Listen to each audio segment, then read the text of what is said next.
Alors, après notre collègue Cicelo, ce sera Abdoumbaou.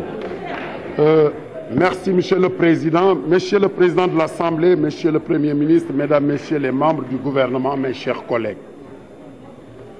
Je m'associe aux félicitations et encouragements de mes collègues, Monsieur le Premier ministre, et vous souhaite bon vent. Il ressort de la déclaration de politique générale que le gouvernement dont vous avez la lourde mission d'exécuter les orientations définies par le chef de l'État est en phase de mettre en place un dispositif opérationnel qui va vers l'émergence. Pour preuve, votre gouvernement a pris toutes les dispositions utiles et nécessaires pour accorder une super priorité à l'agriculture comme étant le fer de lance du développement du Sénégal. Cette exigence pour notre pays va contribuer efficacement à la lutte contre la pauvreté et le chômage des jeunes. Ainsi, nous pouvons vanter 3 projets phares, 2 programmes prioritaires, une politique de relance de l'agriculture efficace.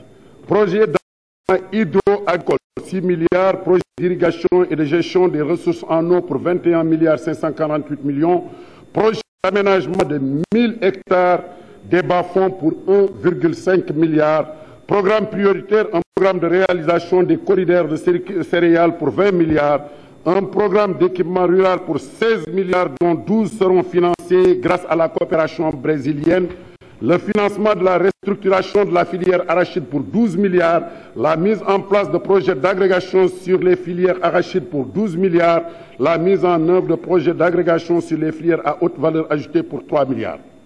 Ceci m'amène à conclure sur l'agriculture que l'État a consenti à mettre autant de milliards sur ce secteur. Nous posons les jalons d'une véritable révolution pour accéder à l'autosuffisance alimentaire, mais surtout gagner un surplus à exporter pour une valeur ajoutée pour nos agriculteurs. C'est la raison pour laquelle nous nous félicitons des orientations politiques pour le redressement du Sénégal à travers une politique agricole efficace. Pour preuve, les efforts consentis pour la reconstruction du capital semencier pour la filière arachide, le président de la République a mis 44,6 milliards destinés à l'acquisition des engrais, des semences, des pesticides, du matériel agricole, etc. Nous nous en réjouissons, Monsieur le Premier ministre, et soyez notre interprète à côté de son Excellence Macky Sall, président de la République qui a une vision claire, éclairée et diligente. Monsieur le Premier ministre, pourrons-nous nous féliciter du programme ambitieux d'autosuffisance en riz dont certains contestent?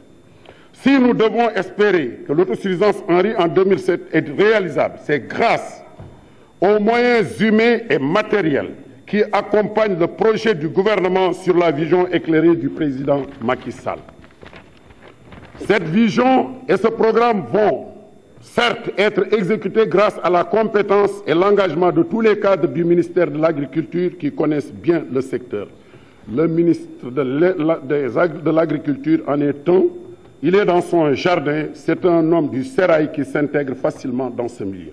J'en suis sûr qu'il mettra toute son expérience et son expertise pour atteindre les objectifs définis par le chef de l'État. Pour notre politique de jeunesse, je félicite mon frère Mambay Niang. Nous savons que vous avez décroché 17 milliards à la BAD pour les jeunes et les femmes. C'est à saluer et à applaudir. Pour les domaines agricoles, le premier domaine est sorti de terre, c'est à Sédhiou. Et pour ça, c'est la première réussite. Vous avez employé 1592 jeunes et vous avez un objectif de 20 000 jeunes. Déjà, vous avez produit 6 000 tonnes de maïs. Nous vous félicitons. Et j'ai suivi à Kédougou, vous êtes en train d'opérationnaliser le 2e projet OIA.